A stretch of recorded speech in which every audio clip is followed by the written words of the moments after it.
नमस्कार मित्रांनो, आज गुरुवार 1 जानेवारी 2026. मित्रांनो, नवीन वर्षाच्या सर्व मित्रांना लाख लाख मनापासून शुभेच्छा. तर मित्रांनो, आज संपूर्ण महाराष्ट्रात सध्या हळदीला काय मिळत आहे बाजारभाव पहा चॅनलच्या माध्यमातून. पहिली बाजार समिती आहे हिंगोली.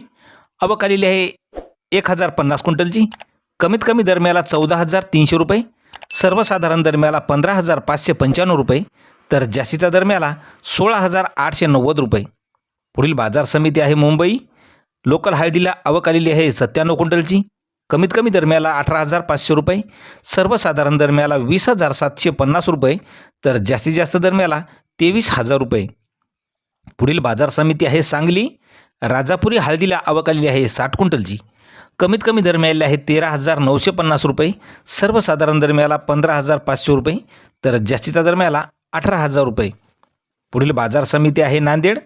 आवक आलेली आहे 1,071 क्विंटलची. कमीत कमी नांदेड या ठिकाणी हळदीला दर मिळाला आहे 11,000 रुपये, सर्वसाधारण दरम्याला 15,295 रुपये, तर जास्तीच्या दरम्याला 16,500 रुपये. पुढील बाजार समिती हिंगोली. आवक आलेली आहे हळदीला 1,250 क्विंटलची.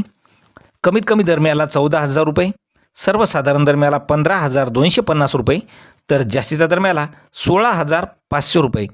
पुढील बाजार समिती सांगली. राजापुरी हळदीला आवक आलेली आहे 375 क्विंटलची. कमीत कमी दरम्याला 13,900 रुपये, सर्वसाधारण दर 15,800 रुपये, तर जास्तीच्या दरम्याला 17,700 रुपये. पुढील बाजार समिती आहे रिसोड. आवक आलेली आहे 965 क्विंटलची. कमीत कमी दरम्याला 12,500 रुपये, सर्वसाधारण दरम्याला 14,000 रुपये, तर जास्तीत जास्त रिसोडला हळदीला भाव मिळाला 15,750 रुपये. तर मित्रांनो, अशा दररोजचे भाव पाहण्यासाठी चॅनलला सबस्क्राईब करायला विसरू नका. धन्यवाद.